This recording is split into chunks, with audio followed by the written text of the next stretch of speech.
দৰঙত গো মাংস জব্দ, মাংসসহ আটক ব্যৱসায়ী।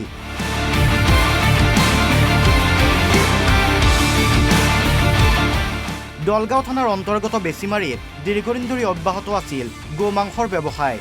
প্ৰতিদিনে চোৰাং গৰু কাটি বিক্ৰী কৰি আহিছিল এইজন আজিমুল হকে। বেছিমাৰী হায়াৰ ছেকেণ্ডাৰী আৰু জাতীয় বিদ্যালয়ৰ সমীপতে গৰু কাটি আজিমুলে চলাই গৈছিল ব্যৱসায়। নিষিদ্ধ মাংসৰ ব্যৱসায় চলোৱা আজিমুল হকৰ বিৰুদ্ধে দীৰ্ঘদিন ধৰি স্থানীয় লোকে দি আহিছিল অভিযোগ। অভিযোগৰ ভিত্তিত বুধবাৰে অভিযান চলাই নিষিদ্ধ মাংসসহ দলগাঁও আৰক্ষীয়ে আটক কৰে আজিমুল হকক। আমি কমপ্লেইন পাই আছিলোঁ অলপ দিনৰ পৰা যে মানে স্কুলৰ ওচৰে পাজৰে বেছিমাৰী হাই ছেকেণ্ডেৰী আৰু বেছিমাৰী জাতীয় বিদ্যালয় এই দুখন স্কুলৰ একদম সন্মুখত মানে গৰু মাংস কাটে আৰু লগতে বিক্ৰী কৰে ডেইলি, আৰু সোমবাৰে অলপ বেছি হয় কিন্তু ডেইলি কাটে। তো আমি এই খবৰৰ ভিত্তিত মানে আমি গৈছিলোঁ, তদন্ত কৰিলোঁ। তাৰপিছত তদন্ত কৰোঁতে এজনক আমি আটক কৰিলোঁ। তেওঁৰ নাম হৈছে আজিমুল হক, আৰু তেওঁক আমি আটক কৰি গৰু মাংসৰ সৈতে মানে জব্দ কৰি লৈ আনিছোঁ, থানাত লৈ আনিছোঁ, আৰু এটা কেছ ৰেজিষ্টাৰ হ'ব তেওঁৰ ওপৰত, আৰু তদন্ত অব্যাহত থাকিব।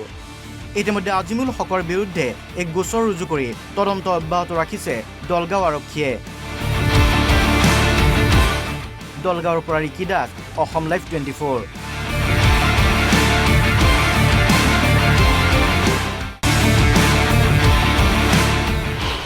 দৰঙত গো মাংস জব্দ, মাংসসহ আটক ব্যৱসায়ী।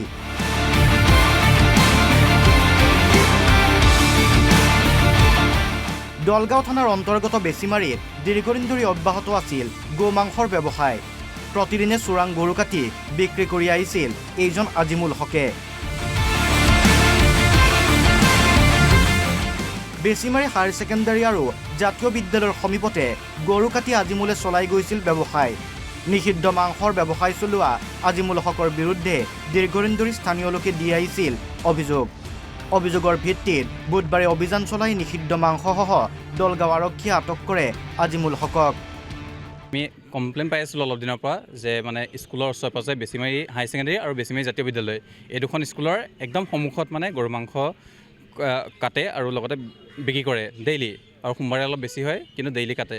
তো আমি এই খবৰৰ ভিত্তিত মানে আমি গৈছিলোঁ, তদন্ত কৰিলোঁ। তাৰপিছত তদন্ত কৰোঁতে এজনক আমি আটক কৰিলোঁ।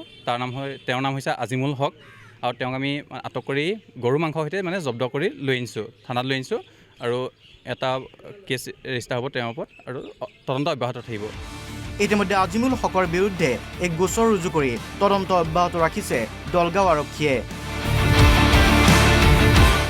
দলগাঁৱৰ পৰা ৰিকি দাস, অসম লাইভ 24।